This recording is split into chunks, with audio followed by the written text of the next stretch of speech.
Nos finances publiques sont dans un état catastrophique. Ça y est, c'est acté et même les politiques commencent à s'exciter autour du problème. Seulement, le gouvernement, évidemment Gabriel Attal, le Premier ministre, mais également Bruno Le Maire et même Emmanuel Macron, essayent de nous faire croire que c'est pas leur faute, c'est pas leur faute. Ils essayent de nous dire que c'est toute l'Europe qui est comme ça et que la faute, c'est presque Vladimir Poutine qui a envahi l'Ukraine. L'Ukraine a bon dos, tout est de la faute de l'Ukraine, on nous a déjà fait le coup avec l'inflation. Eh bien, ce que j'ai voulu voir, c'est si dans d'autres pays européens, on avait les mêmes problèmes. Parce que, effectivement, si on a les mêmes problèmes dans d'autres pays, dans tous les autres pays, eh bien, ça veut dire que notre problème est extérieur, c'est la conjoncture mondiale, et ma foi, Emmanuel Macron, Bruno Le Maire n'y peuvent pas grand-chose. Gabriel Attal, lui, il n'a pas encore vu son premier budget, donc on ne va pas le mettre dans le même sac, mais Bruno Le Maire et Emmanuel Macron sont là depuis maintenant 7 ans, et si les autres pays sont en difficulté, eh bien, ma foi, ils n'y sont pour rien. Seulement, ce que l'on va voir, la réalité des choses, eh ben, c'est que non. C'est vraiment la faute d'Emmanuel Macron et du gouvernement si on en est là où on en est.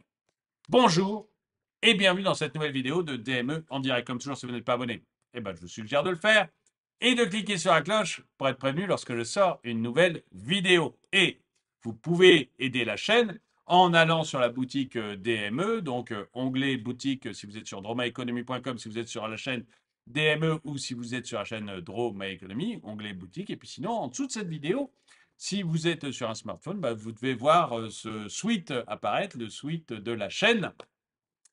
Et bah, sur la boutique DME, vous allez trouver des suites avec ou sans capuche. Vous allez trouver des polos, des t-shirts, des magnets, des mugs, des casquettes, bref, plein de produits dont je suis hyper fier. Et je vous engage donc à aller sur la boutique DME si vous voulez soutenir la chaîne. Commençons donc cette visite que j'ai faite, ou plutôt les articles que j'ai lus, et qui me permettent de dire que, en fait, les responsables de notre problème, c'est bien les gouvernements français qui se sont succédés, et tout particulièrement ceux qui ont été sous Emmanuel Macron, et que c'est bien notre génie de la finance, notre Mozart de la finance, comme on nous l'avait vendu, qui nous a mis dans le pétrin dans lequel on se trouve. La France, avec un déficit public de 5,5% du PIB en 2023, s'installe dans le peloton des mauvais élèves européens en matière de gestion budgétaire. Cette situation contraste avec des voisins tels que l'Espagne, qui a ramené son déficit à 3,7% du PIB l'année dernière, ou le Portugal, qui annonce l'excédent budgétaire de 1,2% de son PIB pour la même période. Je pourrais presque m'arrêter là, voyez. Le Portugal fait de l'excédent. Le pays y gagne l'argent. L'Espagne est à 3,7. Bruno Le Maire rêverait d'être à 3,7. Ça serait son rêve le plus fou d'être à 3,7. L'Espagne y arrive. Donc déjà, on voit très clairement qu'il y a des pays qui s'améliorent. Parce que l'Espagne, c'est en s'améliorant qu'elle arrive à ça. Le Portugal, la situation s'améliore. Il n'y a que nous, enfin que nous. Il n'y a pas que nous, on va voir avec qui on peut se comparer. Vous allez voir, ça fait rêver. Mais deux pays qui nous touchent, qui sont juste à côté de nous, s'en sortent nettement mieux que nous. Donc dire que c'est un problème qui n'est pas lié à la France, mais qui est lié à Vladimir Poutine, on sent déjà la mauvaise excuse. Selon les données de l'INSEE, le déficit français a connu une forte augmentation par rapport à l'année précédente, passant de 4,8 à 5,5. Donc vous voyez que si l'Espagne et le Portugal s'améliorent, il n'y a pas de raison que nous, on se détériore. Cette détérioration est plus marquée que ce qui avait été prévu par le gouvernement, qui a, dans la trajectoire budgétaire pour 2024, tablé sur un déficit de 4,9%, bien au-delà des 3% attendus pour la zone euro.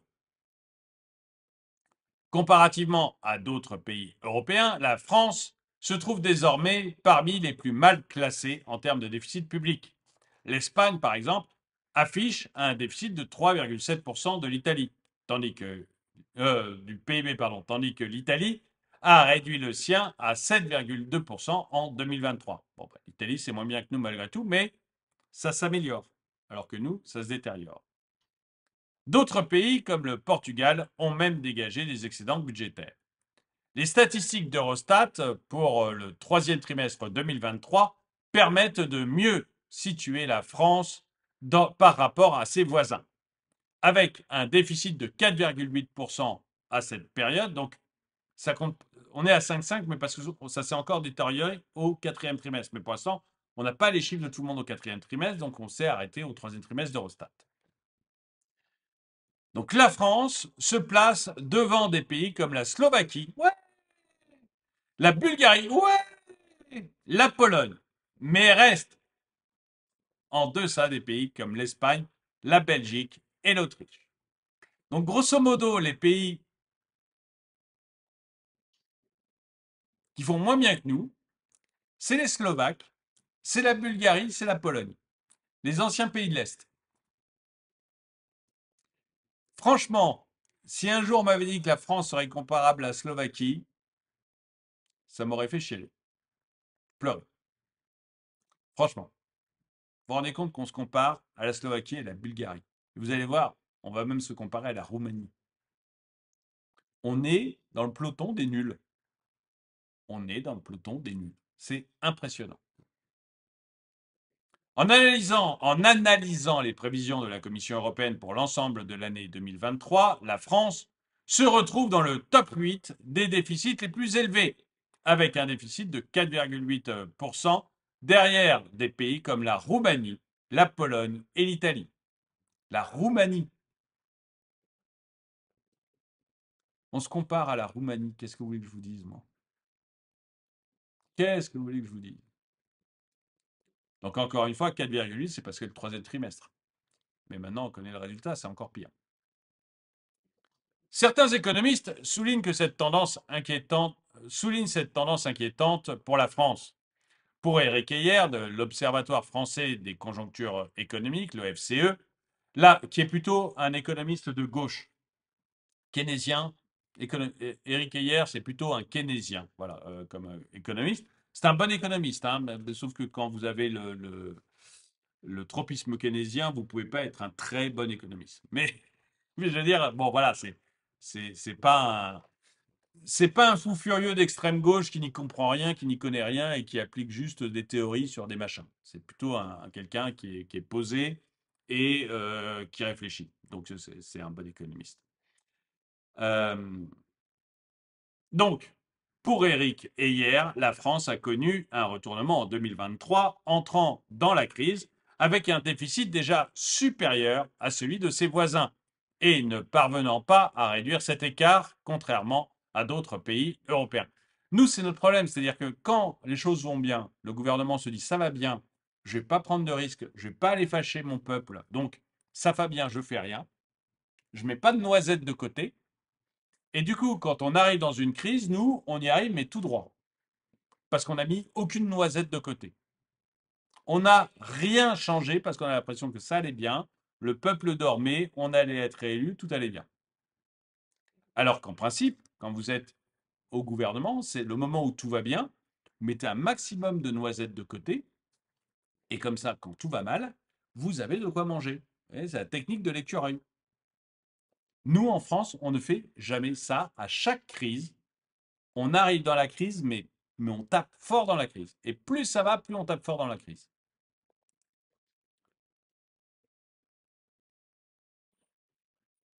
AndreasEls, économiste à l'Institut Jacques Delors, considère également que la France se situe parmi les moins bons élèves européens en termes de déficit public. Ça, de toute manière, tout le monde est d'accord. Cependant, malgré ces chiffres préoccupants, certains experts notent que la confiance des investisseurs dans la France reste élevée.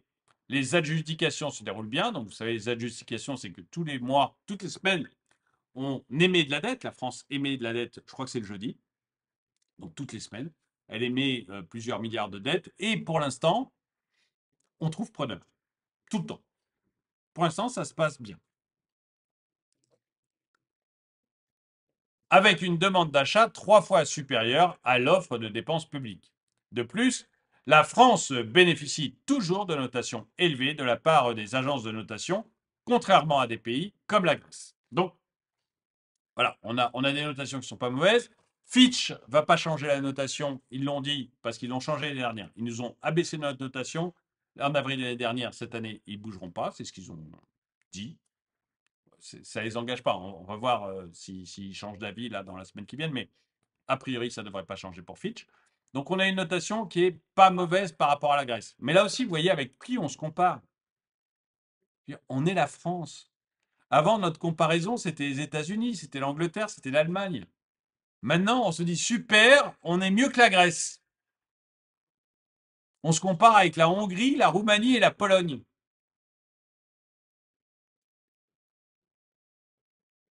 Moi, on peut me dire que ce pays n'est pas en déclin, mais franchement, il faut arrêter de dire n'importe quoi. Alors, pour l'instant, on arrive à placer notre dette, donc c'est plutôt une bonne nouvelle. Est-ce que ça va durer?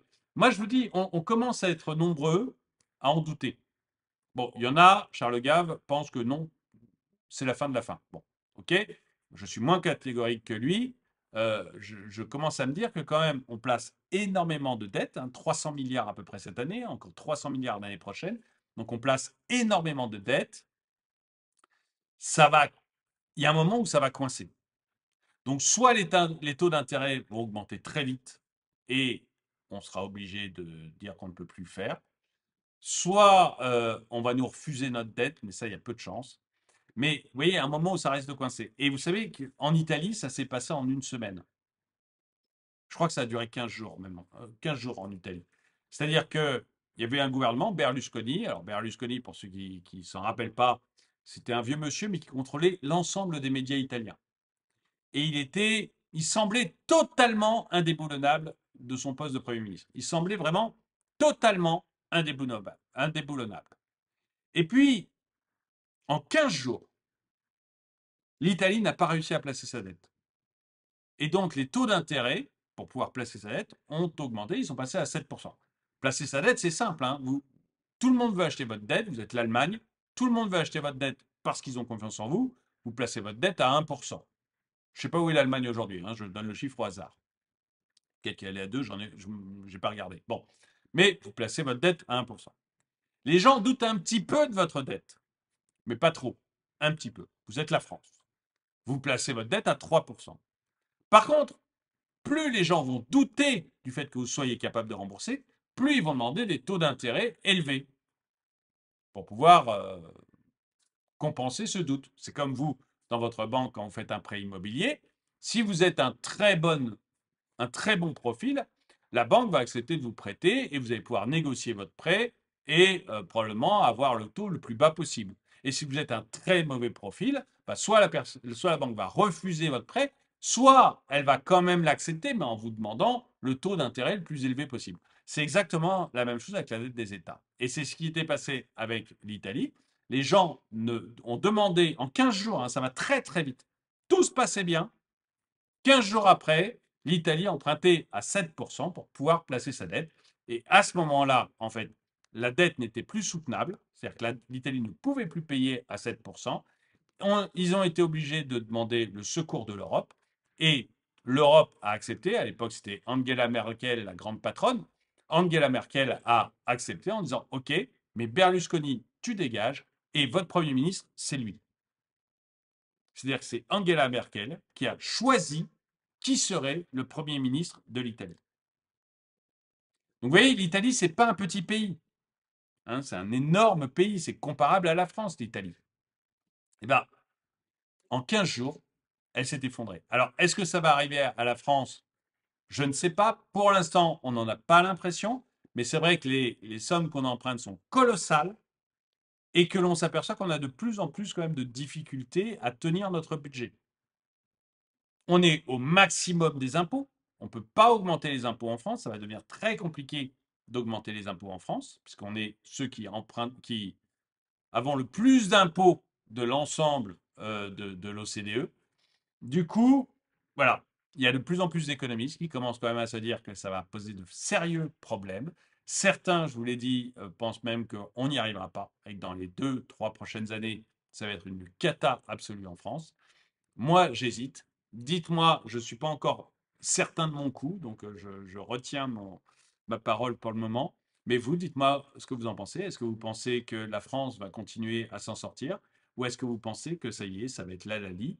Et on voit bien que la responsabilité, c'est le gouvernement français, c'est pas des trucs extérieurs, puisque l'Espagne fait mieux, puisque le Portugal fait de mieux en mieux, que d'autres pays en Europe s'en sortent beaucoup mieux que nous, et que maintenant, nous, on est comparé à la Roumanie, on est comparé à la Hongrie, on est comparé c'est quoi? C'est la Tchécoslovaquie, je ne me rappelle plus. À des pays, à la Slovaquie, on est comparé à des pays auxquels on n'aurait jamais pensé être comparé. Dites-moi ce que vous en pensez dans les commentaires. Moi, je trouve ça vraiment catastrophique. Donc, la France bénéficie toujours des notations élevées, je l'ai déjà dit. En conclusion, bien que la France soit confrontée à un déficit public élevé par rapport à ses voisins européens, elle ne semble pas encore être en situation de crise imminente sur les marchés financiers. Cependant, il est crucial de surveiller de près l'évolution de la situation budgétaire et de prendre des mesures appropriées pour réduire les déficits de long terme. Donc, à la question, est-ce que le gouvernement est responsable? Ma réponse est oui, parce que d'autres pays autour de nous s'en sortent nettement mieux. Dites-moi, vous, ce que vous en pensez dans les commentaires. Est-ce que la France est en train de s'effondrer? Ma réponse est oui, parce qu'on nous compare maintenant à la Slovaquie, à la Roumanie, à la Pologne, à la Hongrie, que des anciens pays du bloc de l'Est. Mais dites-moi ce que vous en pensez dans les commentaires. Et est-ce que la France va connaître un effondrement final cette année ou l'année prochaine parce qu'elle emprunte beaucoup, beaucoup trop d'argent et qu'à un moment, elle va se retrouver incapable de rembourser ses intérêts et donc obligée de demander grâce? Certains économistes ont déjà dit oui. Moi, franchement, je retiens encore mon souffle parce que je ne suis pas certain de mon fait. Dites-moi, vous, ce que vous en pensez. C'est-à-dire, est-ce qu'on vit la fin de la gabegie en France? Merci d'avoir regardé cette vidéo. Mettez-lui un pouce vers le haut, commentez-la, partagez-la. Merci à tous ceux qui soutiennent la chaîne. Et moi, je vous dis à très bientôt.